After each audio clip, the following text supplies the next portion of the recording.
Klay Thompson, he'll fire and fill it. Unbelievable. With 1 second left. Inbounds to Sadiq, he'll fire and fill it. He hits it. Wow. An amazing three. Right away, so it's asking. Oh, ball's down. Picked up. Beasley with a chance. Inside. Yes! Fontecchio! Off the steal by Utah. It's over. Wow. It's over. The Jazz beat the world champions. Talk about clutch, though. Well, this is going to be an interesting season. You've been keeping up with the NBA as of late. You know that the Golden State Warriors have clearly been struggling so far this season. You could say that struggling is a bit of an understatement. As it currently sits, the Warriors are 5th within the Western Conference with a record of 26-24 that is slightly keeping them above 500. While the Golden State Warriors have a current record at home of 19-6, they are struggling on the road at 6-18. So we're going to dive into the reasons to why the Warriors have been struggling as of late, and then beg the big question, are the Warriors still contenders, or is this the last run for the dynasty itself? With that being said, let's dive into it.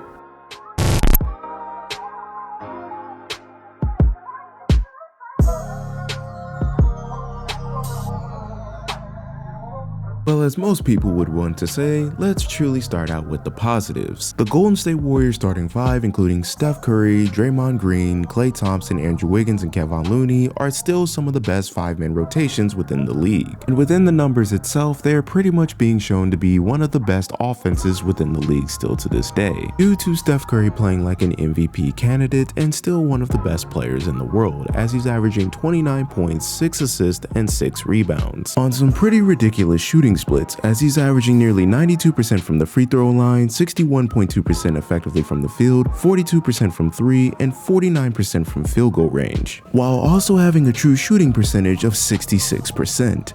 But even so, it's not going to be an easy win for Steph Curry this year, as his team is quite literally struggling within a lot of these issues. And of course, without question, there is a lot of other great talent out here making their own case to be in the conversation to get the MVP award. With a lot of guys entering their prime and showing how great they are, such as Nikola Jokic, Luka Doncic, Joel Embiid, Ja Morant, Jason Tatum, and of course can't forget the Greek freak himself, Giannis Antetokounmpo. Even so, it might not be something Steph himself is chasing, or very much limits his chance due to his shoulder injury, but overall, it's pretty much a fun race to see how far everybody is chasing for the MVP award. But back to the positives about the Golden State Warriors real quick. I think truly one of the most blossoming things that has happened to the Warriors so far this season is the arrival of Jonathan Kuminga. Even though his numbers are not necessarily as impressive in terms of the box score, I would truly say his improvement on the on-ball defense has been significantly important for the Golden State Warriors. As you could have seen from previous clips, he's no longer selling out on certain fakes or on certain drives or step backs. He's making a good improvement on staying in front of the ball handler, and his recovery and helping on the weak side on defense has truly been a very good sight to see.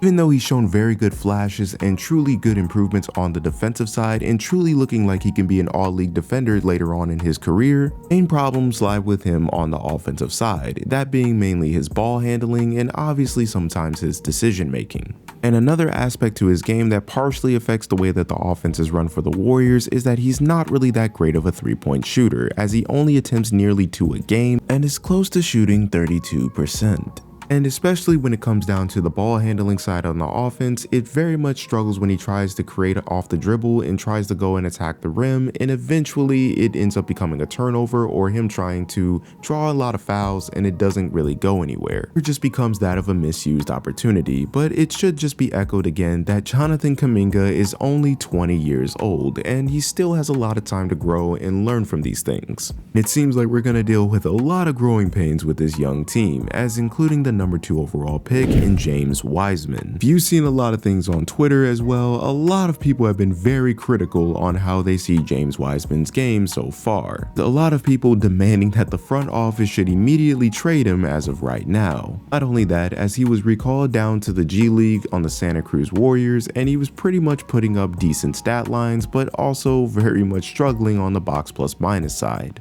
And speaking for myself, as I've watched some of the full games that I've seen of James Wiseman in the G League, he doesn't really look that bad as a lot of people try to make him out to be, at least in my own opinion. And in part of that, you can make an argument that a lot of people just don't really seem to be giving him a lot of looks. On most occasions, as he makes a very good defensive stop or a good defensive play, or if the ball very much turns over, he very much sprints halfway down the court, and a lot of guys just are not already up on par with him. And in part of that is just knowing when to pretty much slow down and knowing when to just run within the certain pace. From some of the games that I've seen so far as he was coming back from the G League, he was making small improvements as his lateral quickness was being more so on timing and not necessarily just lacking behind. But of course, that still doesn't ignore the inconsistencies and the foul trouble he still gets himself into. As most would know if you have seen my previous videos, I wasn't so high on James Wiseman in the first place. But honestly, as we are in this situation, there's nothing really that we can do except honestly think about possible trade scenarios. For most player types people want us to go get, that being a big at a center or a possible another wing defender. Most of these names consist of, if you haven't already heard, Jakob Poeltl, possibly OG Anunoby, Jared Vanderbilt, Jaden McDaniels, and many more names across the list. As I know it's still premature within the season and we are now approaching All-Star break, do I still think that the Warriors should make a trade during this season? As I said last year, and even I'm going to say now, honestly, no.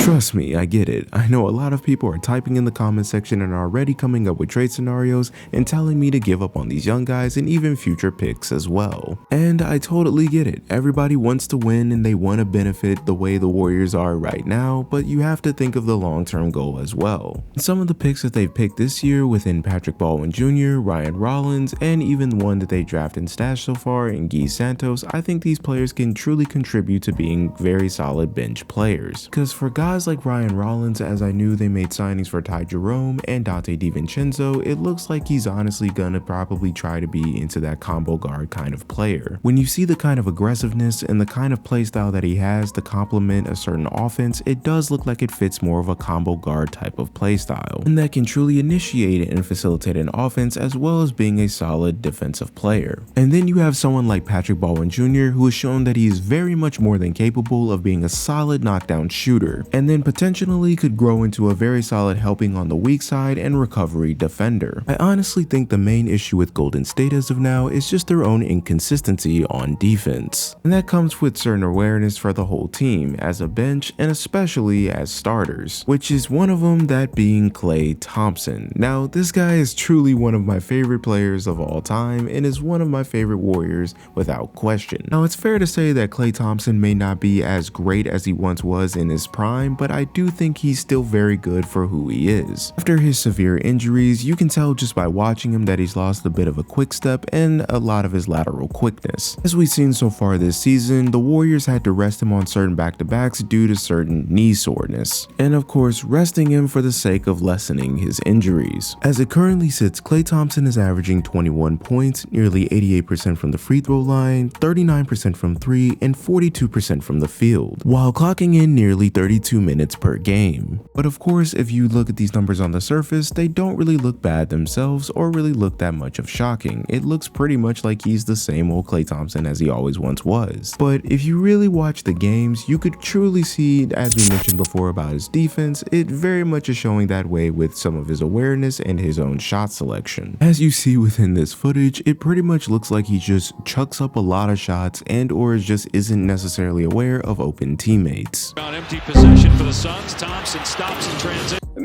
Even the numbers back this up. As you see, he's quite frequently been taking a lot more mid-range, pull-up, and turnaround jump shots, which wasn't really part of his game in the first place. You can credit that to a lot of the spacing that he had around that set in time of his prime, but I think this is what made the Warriors so successful. As you see during these conversions, he would pretty much make good slips and cuts to the rim that allowed them to score 2 points, but it seems like more frequently he just hasn't been doing that. And of course we can relate this back to his own injuries. Now with that being said, do I think that Klay Thompson can figure out a rhythm and get himself back to form of what he once was? And I'd say, well, sure, I think Klay absolutely can, but it's just going to take a lot of time and understanding of where he fits within the offense. And of course, Klay has to understand this fairly soon because playoff contention is right around the window, but moving off of Klay Thompson for now. But to talk about one of the youngest guards within the NBA and the Warriors' own potential future franchise player, that being Jordan Poole. As it currently sits, Jordan Poole is averaging 21 points, 4.3 assists, and nearly 3 rebounds, while clocking in nearly 30 minutes per game on pretty solid shooting splits of 43.9% from the field, 32.1% from 3, and 87% from the free throw line. But even though these stat lines look pretty great, the main issues with Jordan Poole revolve around his decision making as well as his overall ball control. As it currently sits, he's clocking in around 4.3 assists while also averaging 3.4 turnovers. While he also has a turnover ratio of 13.3, he is also second within the league in total turnovers this season. Even though he's a pretty solid scorer, as he's made very good improvements at slipping and cutting and getting his way to the rim against other defenders, the main issue obviously still derives with how good can he be within a certain closeout situation. At times, he does try to foul bait, he'll make a careless turnover, or he'll just try to argue with the referees. But even with these things being said, he's still having a pretty good season, at least in my opinion, and he's showing to be a pretty good distributor as time goes on. Even though this is Jordan Poole's 4th year within the league, I do expect an improvement from him in terms of his passing after the All-Star break. Moving off of Jordan Poole, as we transition to the main concern of the Golden State Warriors, that being the bench itself. Even though you could expect Jordan Poole to be much more integral and or a voice coming off the bench, the main issue obviously has to deal with consistency on everyone's end. The main players that have stepped up so far have been Ty Jerome, Anthony Lamb, JaMychal Green, Jonathan Kuminga, and outside of that, that's pretty much it. Because as it shows, Moses Moody himself has been quite struggling finding a role and basically getting into foul trouble himself and not really getting a lot of playing time. The main problem with Moses Moody's game is obviously his off-ball movement, as there's times where he does seem like he's stagnant and he's very much ball watching and not really creating a lot of movement, as that can totally frees up the Warriors' offense and very much affect the rhythm and his confidence within getting into the lineup. It seems like sooner or later the Warriors are going to have to make a decision on who is going to get the 15th roster spot. Despite the admit trade rumors going on for the young guys, it also doesn't help that Andre Iguodala is pretty much taking more of a mentor role and not necessarily playing any games. But some Warrior fans feel like he's pretty much wasting that roster spot and it could have been used for another veteran player, as he has not been as healthy. And as it stated, this is looking like his last year within the league, and pretty much he is taking over the Udonis Haslem kind of role for the Warriors, just understanding certain rotations and helping them with certain set plays. And it does look like the question mark is up in the air of who they're going to pick for the 15th roster spot, that being their two-way players between Anthony Lamb and Ty Jerome. So far, it looks like the roster spot is heading into the direction of Anthony Lamb with his impressive defense and overall a time where he can be a microwave kind of shooter, or it could be that they may find somebody else in the buyout market, but who knows, time will tell on its own. Now, with all of that being said, do I still think that the Golden State Warriors are still title contenders? And honestly, I will let Draymond do the talking here. Play-in situation.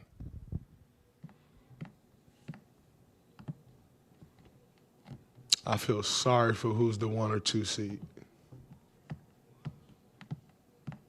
If we're in a play-in situation, that would suck. That would suck a lot. So what I hear you saying then is basically you feel like still if you guys are healthy, you'll figure it out. Steph Curry's still on this team. Clay? Me? Wiz? Loon? JP? I think we'll be fine. Last and most certainly not least thing that a lot of people probably wanted me to address is my thoughts on the Draymond Green and Jordan Poole incident, and as well as the lingering contracts regarding the Golden State Warriors. It's fair to say that the Draymond Green and Jordan Poole incident has caused a pretty rocky start so far for the Warriors this season, as Draymond Green was indefinitely removed from the team and also received a fine as well. And we've obviously seen Jordan Poole's response to the whole situation, so most may want to ask what are my thoughts on it honestly. And honestly, it is an unfortunate situation to see two players on the same team get into altercations like this, but I do think that they are putting their best foot forward with it. As Draymond Green said with a recent interview with Taylor Rooks, that it is a work in progress. And in my opinion, I don't really think it's that big of a deal, as Jordan Poole did sign a contract extension with the Golden State Warriors, so I do think it's going to work out in the end. And as it looks like Draymond so far has been making up for it, as he's been playing very much like a Defensive Player of the Year candidate. However, speaking of more contract discussions, if you haven't really been paying attention with the Golden State Warriors so far, you would know that the contract issues have been a big talking point so far with this team.